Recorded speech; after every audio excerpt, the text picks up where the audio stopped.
नमस्कार दोस्तों, स्वागत है आप सभी का आपके अपने YouTube channel GK search engine पर।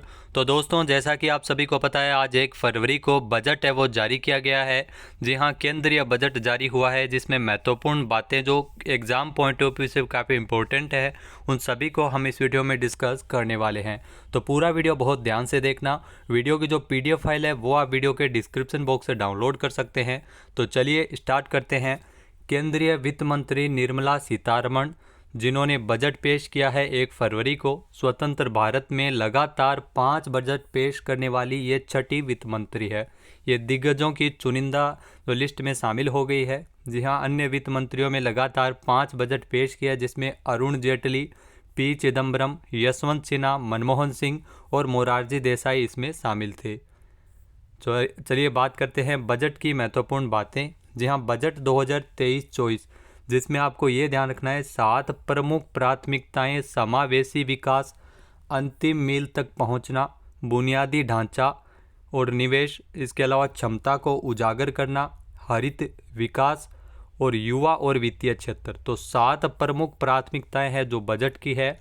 यहाँ से एग्ज़ाम में आपके लिए डेफिनेटली क्वेश्चन बनेगा कि कौन सी नहीं है या 7 प्रमुख प्राथमिकताएं कौन कौन सी है, तो आपको इनको ज़रूर याद रखना है।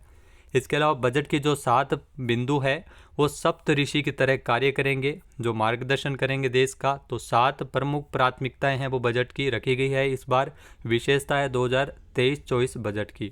तो पेपरलेस बजट है वो पेश किया गया था। इसमें आपको बता दें कि चालू वित्त वर्ष के लिए जो आर्थिक वृद्धि दर है वो 7% अनुमानित है।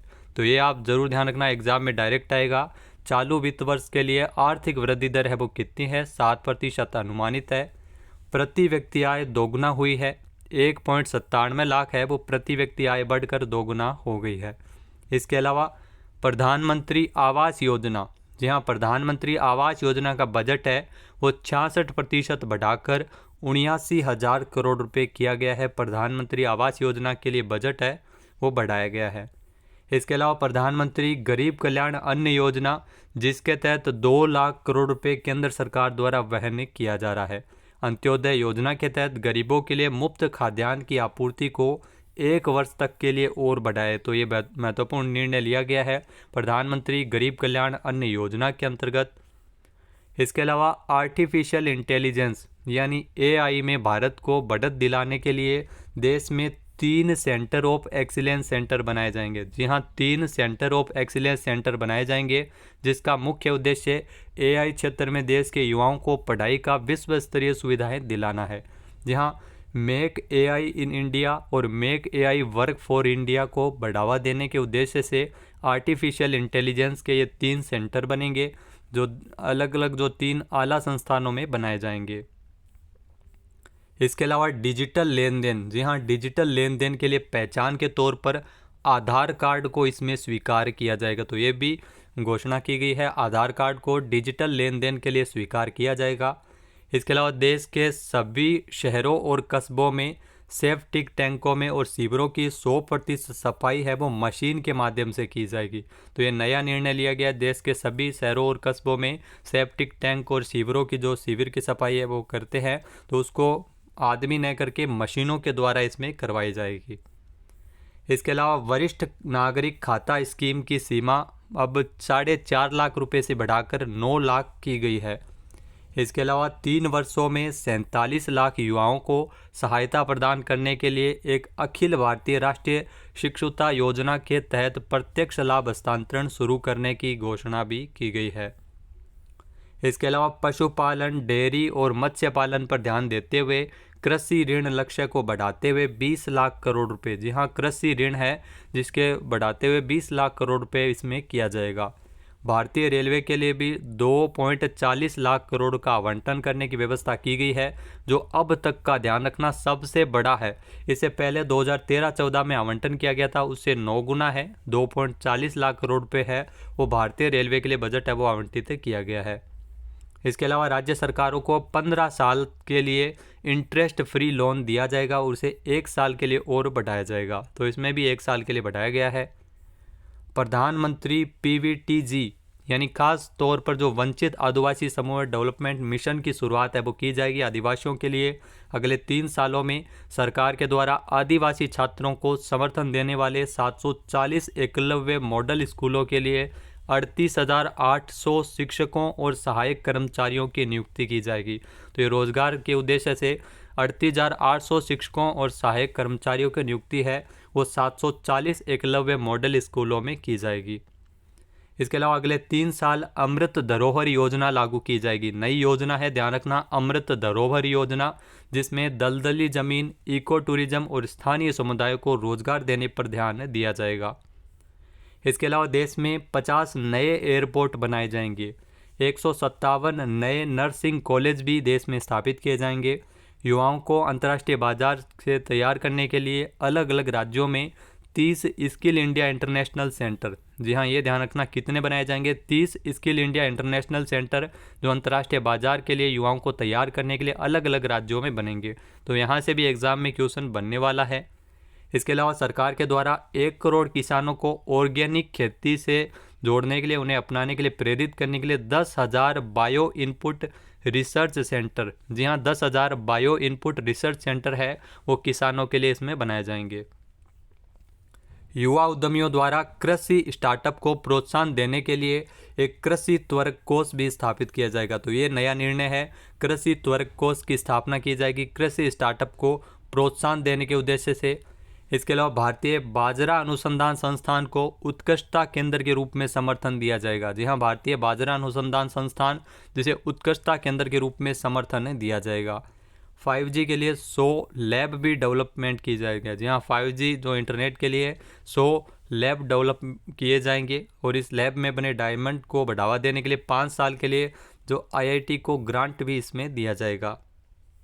गोवर्धन योजना, जी हाँ गोवर्धन योजना के लिए 10,000 करोड़ रुपए का बजट रखा गया है।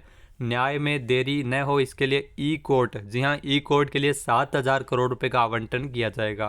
तो जी हाँ, सुविधापूर्वक न्याय उपलब्ध करवाने के लिए ई कोर्ट की व्यवस्था की जाएगी और ई कोर्ट के लिए न्यायालयों में जो 7,000 करोड़ रुपए का आवंटन है वो होगा। इसके अलावा महिला सम्मान आज़ादी का अमृत महोत्सव, जो महिला सम्मान सर्टिफिकेट दिया जाता है वो 2025 तक जारी रहेगा और 2 लाख जमा करने पर इसमें 7.5% ब्याज है वो इसमें महिलाओं को दिया जाएगा। इसके अलावा सीनियर सिटीजन अब 15 लाख की जगह 30 लाख रुपए तक है वो जमा कर सकते हैं बैंकों में। तो ये ध्यान रखना, सीनियर सिटीजन 15 लाख की जगह 30 लाख रुपए है वो जमा कर सकते हैं। मंथली इनकम स्कीम में एक खाता धारक 4.5 की जगह 9 लाख रुपए तक जमा कर सकता है मंथली इनकम स्कीम के अंतर्गत। इसके अलावा महंगी क्या क्या चीज़ें हुई है, तो सिगरेट है वो महंगी हो जाएगी इस बजट के बाद। रसोई गैस की चिमनी महंगी होगी। सोना चांदी से बने गहने भी महंगे होंगे। इसके अलावा अगर बात की जाए सस्ते क्या होंगे, तो LED टेलीविज़न सस्ते होंगे। इलेक्ट्रॉनिक आइटम है, इलेक्ट्रॉनिक जो वाहन है, ध्यान रखना, इलेक्ट्रिक वाहनों को प्रोत्साहन देने के लिए इलेक्ट्रिक वाहन है वो सस्ते होंगे। बायोगैस से जुड़ी चीज़ें सस्ती होगी। खिलौने, साइकिल ये सस्ते होंगे। इसके अलावा सीमा शुल्क है वो 13% इसमें किया गया है बजट में। बैटरी पर आयात शुल्क है जिसे घटाया जाएगा। LED टेलीविज़न है वो इससे सस्ते हो जाएंगे। मोबाइल फ़ोन, कैमरे, ये सारे जो उपकरण हैं वो सस्ते होंगे। इसके अलावा यूथ को जो स्किल ट्रेनिंग के लिए PMKVY 4.0 को लॉन्च किया जाएगा, जिसमें AI, रोबोटिक्स, कोडिंग आदि की ट्रेनिंग है वो युवाओं को दी जाएगी। टूरिज्म को बढ़ावा देने के लिए 50 डेस्टिनेशन को चुना गया है। जी हाँ, टूरिज्म को बढ़ावा देने के लिए 50 डेस्टिनेशन चुने गए हैं जहाँ पर सरकार है वो मदद करेगी। स्वदेश दर्शन स्कीम को बॉर्डर और गाँव के टूरिज्म के लिए सेटअप किया जाएगा। स्वदेश दर्शन स्कीम जिसे बॉर्डर और गाँव के लिए टूरिज्म के लिए सेटअप किया जाएगा। 1 डिस्ट्रिक्ट 1 प्रोडक्ट को बढ़ावा दिया जाएगा। जी यानी एक जिला एक उत्पाद को बढ़ावा दिया जाएगा। MSME को क्रेडिट गारंटी दी जाएगी कि इसके लिए 9,000 कॉप्स तैयार किया जाएगा। इसके अलावा मिशन कर्मयोगी, ये ध्यान रखना, मिशन कर्मयोगी के तहत सरकारी कर्मचारियों के लिए एक ऑनलाइन वेब पोर्टल है वो मिशन कर्मयोगी के तहत बनाया जाएगा।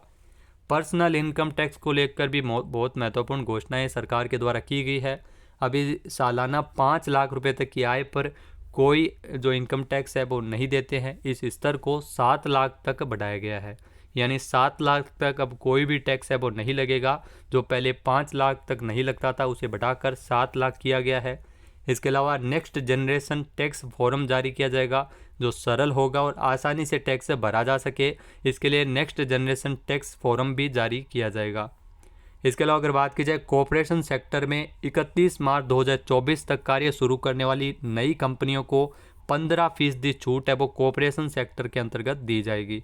साल 2020 में पर्सनल टैक्स रिजिम में 6 दरें निर्धारित की गई थी, इसे घटाकर 5 स्तर पर नियुक्त किया जाएगा। जो दरें हैं आइए देखते हैं, जिसमें 3 लाख तक की आय पर कोई टैक्स नहीं लगेगा, 3 से 6 लाख तक की आय पर 5% टैक्स लगेगा, 6 से 9 लाख तक की आय पर 10% टैक्स लगेगा और इसके अलावा 9 से 12 लाख पर 15% टैक्स, 12 से 15 लाख तक की आय पर 20% टैक्स, 15 लाख से अधिक इसमें 30% टैक्स है वो लगेगा और 9 लाख तक की आय पर अगर बात की जाए तो व्यक्ति को 45,000 का टैक्स है वो इसमें देना होगा। 15 लाख की आय पर 1.5 लाख या 10% टैक्स इसमें देना पड़ेगा। तो दोस्तों ये थी बजट से जुड़ी कुछ महत्वपूर्ण बातें, सारी हमने शामिल नहीं की है, इंपॉर्टेंट बातों को हमने शामिल किया है। वीडियो आपको कैसा लगा हमें कमेंट बॉक्स में ज़रूर बताइएगा। इसके अलावा बजट भाषण का जो पूरा PDF है वो आपको टेलीग्राम चैनल पे मिल जाएगा। तो वीडियो की जो PDF फाइल है वो आप वीडियो के डिस्क्रिप्शन बॉक्स में टेलीग्राम चैनल का लिंक दिया हुआ है, जहाँ से आप डाउनलोड कर सकते हैं। जय हिंद, जय भारत, जय राजस्थान। ये बजट आपको कैसा लगा कमेंट करके ज़रूर बताइएगा।